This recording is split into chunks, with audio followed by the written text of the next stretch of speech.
नमस्कार। एसी गुरु के YouTube channel में आपका स्वागत है।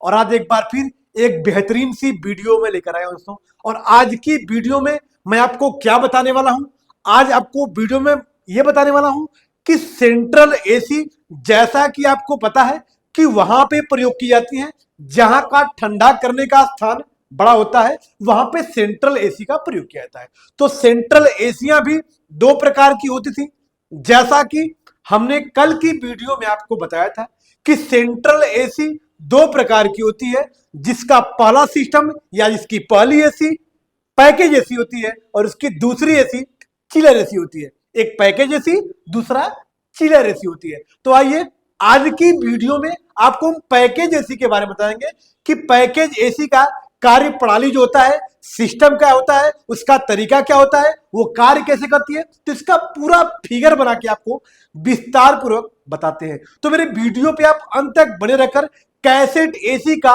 एक एक पत्ता अब विस्तार पूर्वक समझिएगा। तो आइए फटाफट वीडियो को स्टार्ट कर रहे हैं। तो जैसा कि दोस्तों आपको पता है कि पैकेज एसी में जो कंप्रेसर लगते हैं, ये बेल्ट ड्राइव कंप्रेसर होता है जो पट्टे के द्वारा कार्य करता है। अर्थात पैकेज एसी के कंप्रेसरों को चलाने के लिए एक मोटर होता है जिस पर पट्टा चढ़ाकर इस कंप्रेसर को हम चलाते हैं। तो आप देख पा रहे होंगे, ये न्यूट्रल फेस देके चलाएंगे। ये हमारा क्या है, मोटर है। ये क्या है, हमारा कंप्रेसर है। अब इस कंप्रेसर में भी दो लाइनें होंगी, एक सक्शन होगी, दूसरा डिस्चार्ज होगी। दोस्तों पट्टे का इस्तेमाल इसमें क्यों किया गया है, क्योंकि बड़े कंप्रेसरों को आप डायरेक्ट नहीं चला पाएंगे, क्योंकि इसका लोड जो होता है बहुत ज्यादा होता है। इसलिए पट्टे की सहायता से प्रयोग करने से हमारे कंप्रेसर पे जर्व कम जाता है। इसलिए आसानी से एक मोटर लगाकर पट्टे की सहायता से उसको ऑपरेट कराते हैं, चलाते हैं। इस कंप्रेसर में भी आप देख पा रहे होंगे दो लाइनें हैं, एक सक्शन होती है, दूसरा डिस्चार्ज होती है। इस कंप्रेसर में भी पिस्टन लगा होता है, सिलेंडर लगा होता है। जब इसकी पुल्ली को एक मोटर की सहायता से हम घुमाते हैं तो इसका पिस्टन ऊपर नीचे होना शुरू हो जाता है। और जैसे ही इसका पिस्टन ऊपर नीचे होना शुरू हो जाता है तो यह कंप्रेसर गैसों का आदान प्रदान करना शुरू करता है। आदान प्रदान का मतलब सक्शन से गैस को खींचता है और डिस्चार्ज लाइन से गैसों को छोड़ता है या बाहर करता है। सक्शन लाइन से ही एक पाइप निकली होती है जिसे चार्जिंग लाइन के नाम से जाना जाता है। अर्थात अपने कंप्रेसर में यहां से हम गैसों को चार्ज करते हैं। दोस्तों एक और इंपॉर्टेंट चीज बता रहा हूं कि सेंट्रल एसी में और सेंट्रल एसी के पैकेज एसी में और चिलर एसी में डाली जाने वाली गैसें जो होती है वो अमोनिया होती है। अमोनिया क्यों होती है, क्योंकि सेंट्रल वो प्लांट एसी की पाइपें अधिकांश एल्युमिनियम की बनी होती हैं और एल्युमिनियम पाइपों के साथ जो अमोनिया गैसें होती हैं ये बेहतर कार्य करती हैं। इसलिए सेंट्रल व प्लांट एसीओ में अधिकतर अमोनिया गैसों का प्रयोग किया जाता है। तो ये हमारा हो गया सक्शन लाइन, ये हो गया हमारा डीएल मतलब डिस्चार्ज लाइन, और ये हो गया सीएल मतलब चार्जिंग लाइन। तो इस कंप्रेसर में भी आप देख पा रहे होंगे फाइनली तीन लाइन हमने बनाया है। कौन कौन सा, सक्शन है, डिस्चार्ज है और चार्जिंग है। अब इसके डिस्चार्ज से जब गैसें निकलेंगी तो गैसें कहां जाती हैं, कंडेंसर में जाती है। अब पॉइंट ये आता है कि पैकेज एसी में प्रयोग होने वाले कंडेंसर का नाम क्या होता है। यह भी इंपॉर्टेंट पॉइंट है दोस्तों। तो इसका जवाब आपके पास यह होना चाहिए कि पैकेज एसी में प्रयोग होने वाला कंडेंसर एयर कूल्ड कंडेंसर होता है जो हवा के द्वारा कार्य करता है। अर्थात हमने कल की वीडियो में आपको बताया था कि पैकेज एसी के कंडेंसर को हवा के द्वारा ठंडा करते हैं। अर्थात इस कंडेंसर के पीछे एक फैन लगाते हैं कंडेंसर फैन लगाते हैं।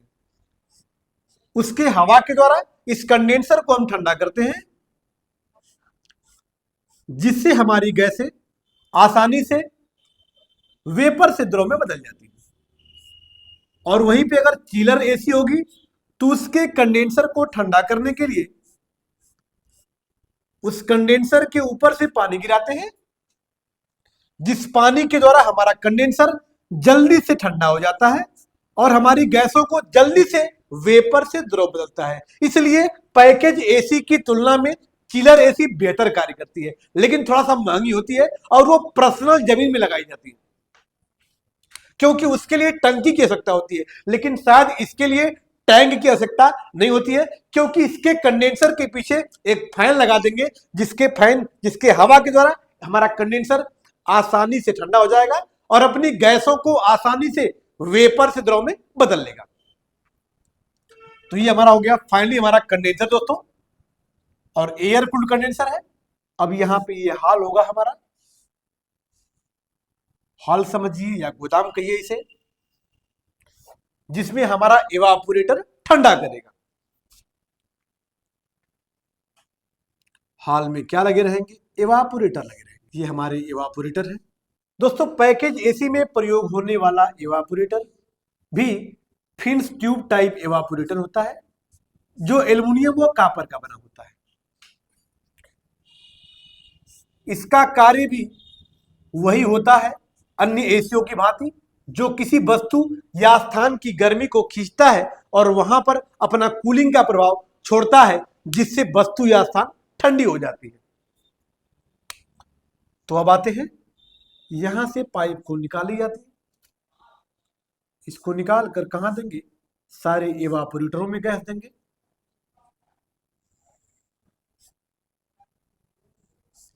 और एक विशेष जानकारी आपको बताऊंगा दोस्तों, यहां से आप देख पा रहे होंगे सारी पाइपों को हम कनेक्ट कर रहे हैं, और जिस पाइपों को हम कनेक्ट कर रहे हैं, इस पाइपों को कनेक्ट करने की प्रक्रिया को हम लोग डक्ट कहते हैं या डक्टेबल एसी कहते हैं। तो डक्ट के माध्यम से हर इवापोरेटरों में हमारी गैसें जाती है, जिससे हमारा इवापोरेटर ठंडा करता है। तो इस क्रिया को हम डक्टेबल कहते हैं या डक्ट कहते हैं। कुछ लोग कहते हैं duct AC duct AC duct AC, तो यही डक्ट होता है, उसको बढ़ा चढ़ा के लोग बताते हैं। तो डक्ट का जो काम होता है वो सेंट्रल एसी में ही होता है, क्योंकि इसमें एक ही आउटडोर से तमाम इवापोरेटर को डक्ट के माध्यम से, पाइप के माध्यम से चलाया जाता है। एक विशेष जानकारी आपको बता रहा हूं दोस्तों, ये पाइप थोड़ा सा पतली रहेगी, फिर जैसे आगे बढ़ेगी थोड़ा सा मोटी होगी, फिर आगे बढ़ेगी थोड़ा सा मोटी होगी, फिर आगे बढ़ेगी थोड़ा सा मोटी होगी। मतलब थोड़ा सा आप देख पा रहे होंगे, यहां थोड़ा सा मोटा है, आगे थोड़ा सा पतला, फिर आगे थोड़ा सा पतला, और आगे जाते जाते एकदम पतला हो जा रहा है। ऐसी पाइपें क्यों लगाई जाती हैं? क्योंकि ये वेरी वेरी इंपॉर्टेंट है दोस्तों। अधिकांश मैं दावे के साथ कर रहा हूं कि YouTube पे इतनी बेहतरीन जानकारी आपको नहीं मिलेगी। तो आइए आपको बता रहे हैं कि पाइपें पतली क्यों गई है। पाइपें पतली इसलिए की गई हैं क्योंकि अगर पाइपें समान होंगी तो जो आगे वाला इवापोरेटर होगा वो अधिक ठंडा करेगा, वो अधिक कार्य करेगा। लेकिन जो पीछे वाले इवापोरेटर होंगे वहां पे ना के बराबर गैसें पहुंचेगी, क्योंकि उन गैसों में प्रेशर नहीं होगा। और पाइपों को अगर आप पतला करते हैं तो इस पाइपों में जो गैसों का प्रेशर होता है ना, वो तेज से बना रहेगा, मतलब उसका प्रेशर बरकरार बना रहेगा, ताकि आखिरी वाले इवापोरेटर के पास तक हमारी गैसें आसानी से प्रेशर से पहुंचती रहेंगी, जिससे पूरा का पूरा इवापोरेटर में एक समान गैस जाएगी। और जब एक समान गैस जाएगी तो कूलिंग भी एक समान करेगी। इसलिए जैसे जैसे हम आगे बढ़ते रहते हैं, पाइपों का व्यास घटाते चले जाते हैं, ताकि आखिरी वाले इवापोरेटर के पास गैसें प्रेशर से आसानी से वहां तक पहुंच सके। तो आप देख पा रहे होंगे हमारी पाइपें मोटी है, फिर उससे पतली है, फिर उससे पतली है, मतलब जैसे जैसे आगे बढ़ेंगे पाइपों का व्यास घटता चला जाएगा। अधिकांश लोगों को देखते हैं कि पाइपें समान हो जाती हैं, लेकिन वो गलत फिगर होता है। पाइपें समान होने से जो आगे वाला इवापोरेटर होगा वो अधिक काम करेगा और जो आखिरी वाला होगा वो कम काम करेगा। अब आइए, तो ये रहा हमारा इनपुट पाइप। अब यहां से गैसों को आउट कराते हैं, क्योंकि यह भी कार्य प्रणाली उसी बेस पे करती है जैसे विंडो और स्प्लिट कर रही थी, क्योंकि एक तरफ से गैस इसमें एंट्री करती है, दूसरी तरफ से गैस आउट होती है। तो यहां से गैस एंट्री हुई थी और यहां से गैस आउट करा रहे हैं। दोस्तों जो ये पाइपें होती है ये एल्युमिनियम की होती है और ये भी स्प्लिट एसी की भांति, विंडो एसी की भांति। जो सक्शन पाइप होगी वो मोटी होगी, जो डिस्चार्ज होगी वो पतली होगी। आप देख पा रहे होंगे यहां से मोटी पाइप है, ये हमारी सक्शन लाइन है दोस्तों, जो जाके मिल गई है। तो अब आइए इनका नामांकन कर दे रहे हैं। ये पार्ट नंबर 1 है दोस्तों हमारा, क्या है, कंप्रेसर। और एसएल का मतलब हो गया सक्शन लाइन, एल का मतलब हो जाएगा डिस्चार्ज लाइन। बाकायदे इसका नाम लिख दे रहा हूं, नामांकन कर दे रहा हूं, ताकि आपको पहचानने में या समझने में किसी प्रकार की समस्या न हो सके। ये हमारी डिस्चार्ज लाइन है और ये हमारी हो जाएगी सीएल से चार्जिंग लाइन हो जाएगी, जिसमें आपको पता है, आप सुनते हुए आ रहे हैं, आप जानते हुए आ रहे हैं कि दुनिया का कोई भी कंप्रेसर, मतलब इस भी बड़े भी मोटर को चाहे छोटे मोटर को आप चलाते हैं तो वह सक्शन लाइन से गैस को खींचता है और डिस्चार्ज से गैस को छोड़ता है। तो ये रहा मेरा पहला पार्ट। दूसरा पार्ट है दोस्तों हमारा कंडेंसर है, ये का नाम होता है एयर कूल्ड कंडेंसर। ये पार्ट नंबर 2 है दोस्तों। इस कंडेंसर के पीछे एक बड़ा सा फैन लगा होता है जो अपने तेजी से हवा के द्वारा इस पूरे से कंडेंसर को ठंडा करता है, जिससे कंडेंसर और कंडेंसर की गैसें दोनों ठंडा हो जाती हैं और हमारी गैसें आसानी से वेपर से द्रव में बदल जाती हैं। तो मेरे कहने का साफ साफ मतलब यह है कि कंडेंसर की गैसों को वेपर से द्रव में बदलने में अहम भूमिका निभाता है। उसका नाम क्या होता है? Condenser fan.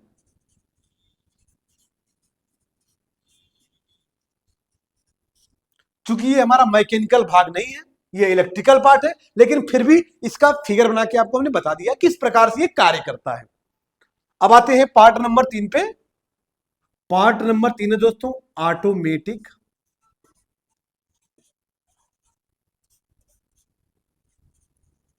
Expansion valve. ये हमारा पार्ट नंबर 3 है दोस्तों। इसमें एक बाईपास पाइप होती है। हर ऑटोमेटिक एक्सपेंशन वाल्व में एक बाईपास पाइप होती है, जो अधिक कूलिंग होने के बाद ये लाइनें हमारी बंद हो जाती हैं और हमारी गैसें बाईपास पाइप पकड़कर सीधे सक्शन में चली जाती हैं। अभी इसका पूरा कार्य आपको बताएंगे। तो ये हमारा हो गया पार्ट नंबर 3 और ये हो गए हमारे पार्ट नंबर 4। ये क्या है? हमारे इवापोरेटर। दोस्तों पैकेज एसी में प्रयोग होने वाला evaporator fins tube type evaporator होता है।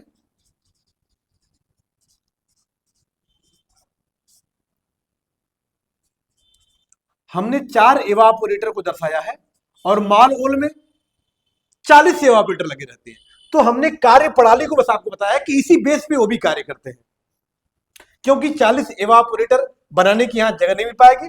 कार्य प्रणाली, कार्य सिस्टम सबका ही रहेगा, इसलिए हमने 4 इवापोरेटर पे ही इसकी कार्य प्रणाली को हमने आपको समझाया है। तो ये रहा हमारा पार्ट नंबर 4 इवापोरेटर। अब आइए ये क्या कार्य करते हैं उसके बारे में आपको बताते हैं। दोस्तों पहला पार्ट हमारा क्या है? कंप्रेसर है।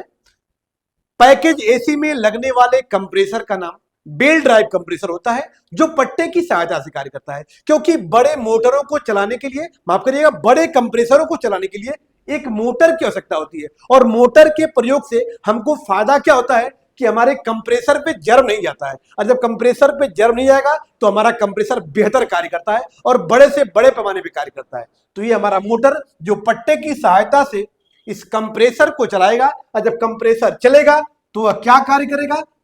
वह सक्शन लाइन से गैस को खींचेगा। क्योंकि आपको पता है दोस्तों, दुनिया का कोई भी कंप्रेसर जब उसे चालू करेंगे तो वह सक्शन लाइन से गैस को खींचता है और डिस्चार्ज लाइन से गैसों को छोड़ता है या बाहर निकलता है। अब इसके डिस्चार्ज लाइन से गैसें निकलकर कहां जाती है? पार्ट नंबर 2 में। और पार्ट नंबर 2 हमारा क्या है? एयर कूल्ड कंडेंसर है। तो जैसा कि आपको यह भी पता हो गया कि पैकेज एसी में लगने वाले कंडेंसर का नाम एयर कूल्ड कंडेंसर होता है, जो क्या कार्य करता है, ये हमारी गैसों को घुमा घुमा के ठंडा करता है, जिससे हमारी गैसें आसानी से वेपर से द्रव में बदल जाती हैं। इन कंडेंसरों को और इन गैसों को ठंडा करने के लिए इसके पीछे एक कंडेंसर फैन लगा हुआ है, जो अपनी हवा के द्वारा हमारे कंडेंसर को ठंडा करता है, जिससे हमारी गैसें आसानी से वेपर से द्रव में बदल जाती हैं। तो फाइनली हमारी गैसें ऑटोमेटिक एक्सपेंशन वाल्व तक आते आते द्रव में बदल जाती हैं दोस्तों।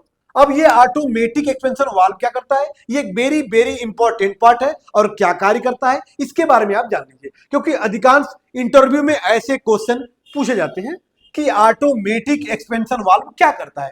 तो ये दोस्तों ये 3 कार्य करता है। ये तीनों में क्या क्या करता है? पहला कार्य इसका कि यह गैसों को छानता है, दूसरा कार्य गैसों के प्रेशर को कम करता है, और तीसरा कार्य ये कूलिंग कंट्रोल करता है। मतलब फिल्टर का कार्य करता है, गैस को छानता है, दूसरा कैपिलरी काम गैसों के प्रेशर को कम करता है, और तीसरा थर्मोस्टेट का भी काम करता है जो कूलिंग को कंट्रोल करता है। मतलब ये तीनों कार्य करता है। उसके बाद यहां से गैसें निकलती हैं, तो गैसें कहां जाती हैं? अब सारे एवापोरेटरों में जाती हैं।